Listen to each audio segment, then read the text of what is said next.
Assalamualaikum warahmatullahi wabarakatuh. Kami dari kelompok 5 dalam video ini akan menjelaskan mengenai sistem ekonomi campuran.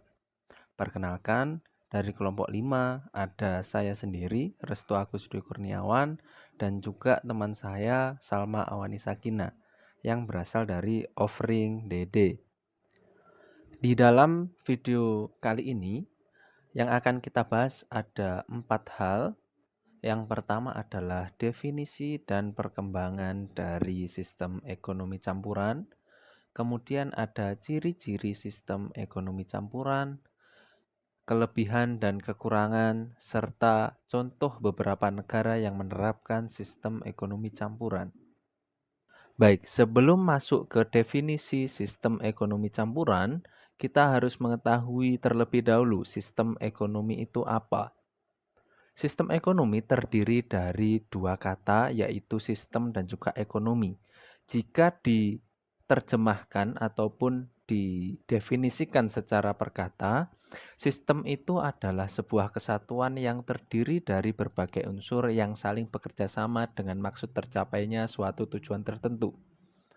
Kemudian, jika dikaitkan dengan ekonomi, maka sistem ekonomi dapat diartikan sebagai suatu sistem yang mengatur jalannya perekonomian dengan maksud untuk mencapai tujuan dari negara yang bersangkutan.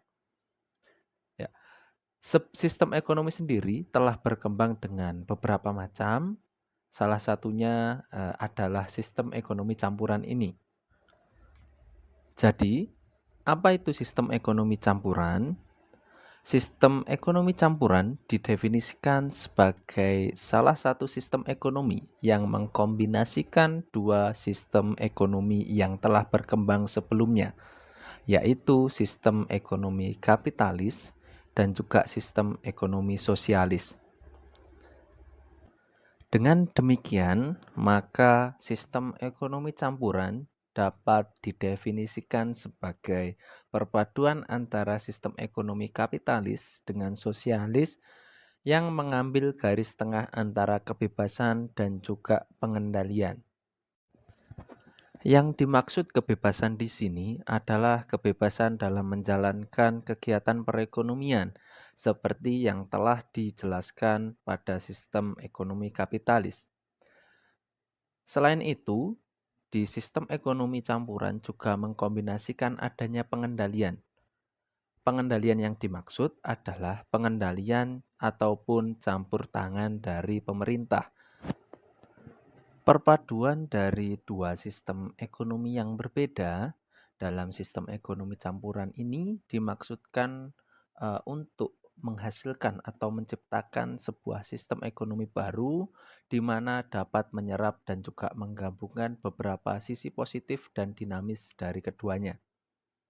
Sehingga sistem ekonomi campuran ini dibangun dengan usaha untuk meninggalkan berbagai unsur lemah dan juga efek negatif dari kedua bentuk sistem ekonomi kapitalis dan juga sistem ekonomi sosialis. Untuk yang selanjutnya adalah kemunculan sistem ekonomi campuran. Kemunculan sistem ekonomi campuran didasari atau dilatar belakangi oleh beberapa hal. Yang pertama adalah respon dari kelemahan kedua sistem ekonomi yang telah berkembang sebelumnya. Kemudian, kapitalisme atau kapitalis yang terlalu ketat ternyata menyebabkan depresi ekonomi di tahun 1930-an. Selain itu, pemberlakuan sistem ekonomi sosialis pada kenyataannya juga tidak dapat menghilangkan kelas-kelas sosial. Sehingga muncullah sistem ekonomi campuran yang merupakan penggabungan kelebihan dari dua sistem ekonomi. Lalu, apa saja ciri-ciri dari sistem ekonomi campuran ini? Terdapat beberapa ciri-ciri dalam sistem ekonomi campuran. Yang pertama adalah adanya campur tangan pemerintah. Campur tangan pemerintah di sini memiliki dua alasan utama. Alasan pertama adalah upaya untuk pencegahan bagi perusahaan-perusahaan besar yang turut mempengaruhi kebijaksanaan politik dan juga ekonomi. Sedangkan alasan kedua adalah sebagai upaya pencegahan organisasi buruh menekan pengusaha dalam hal penentuan harga barang. Kemudian ciri yang kedua adalah adanya peran dari pihak swasta dalam kegiatan perekonomian. Jadi, dalam sistem ekonomi campuran ini, swasta diperbolehkan dan juga diberikan kebebasan dalam bidang ekonomi dengan catatan masih dalam batas kebijaksanaan ekonomi yang telah ditetapkan sebelumnya oleh pemerintah. Ciri yang ketiga adalah pengakuan hak milik atas individu. Jadi, dalam sistem ekonomi campuran, hak milik atas individu tetap diakui selama penggunaannya tidak merugikan kepentingan umum. Kemudian yang keempat adalah faktor produksi yang bersifat vital diatur ataupun dikuasai oleh pemerintah. Nah, tujuannya apa? Tujuannya adalah supaya tidak ada penyalahgunaan dari pihak swasta demi keuntungan yang nantinya akan mengganggu kesejahteraan masyarakat. Ciri yang kelima, jika diperlukan, maka pemerintah dapat bertindak sebagai pengendali dalam perekonomian. Nah, pengendalian perekonomian yang dilakukan oleh pemerintah itu dapat berupa pembentukan kebijakan-kebijakan dalam bidang ekonomi. Meskipun jenis beserta jumlah barang yang diproduksi tetaplah ditentukan oleh mekanisme pasar. Ciri terakhir dari sistem ekonomi campuran adalah adanya tanggung jawab pemerintah atas jaminan sosial dan juga pemerataan pendapatan. Bentuk tanggung jawab pemerintah atas jaminan sosial dan juga pemerataan pendapatan ini dapat berupa bantuan sosial ataupun subsidi, serta dapat berupa kebijakan-kebijakan ekonomi yang mengarah ataupun ditujukan untuk kesejahteraan masyarakat. Selanjutnya, pembahasan yang ketiga yaitu mengenai kelebihan dan kelemahan sistem ekonomi campuran. Yang pertama, kelebihan sistem ekonomi campuran. Beberapa kelebihan yang terdapat pada sistem ekonomi campuran diantaranya adalah yang pertama, penggabungan antara sistem ekonomi kapitalis dengan sosialis yang diambil dari kelebihan dari masing-masing sistem dan kemudian dipadukan. Yang kedua, dengan adanya campur tangan dari pemerintah, perekonomian cenderung stabil.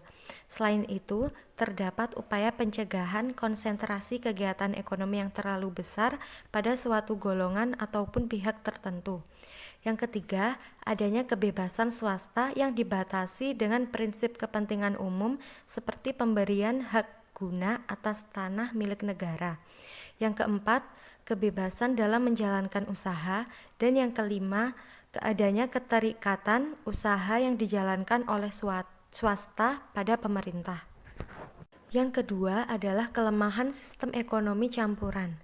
Meskipun idealnya sistem ekonomi campuran merupakan perpaduan kelebihan antara kedua sistem ekonomi, pada nyatanya tetaplah memiliki beberapa kekurangan.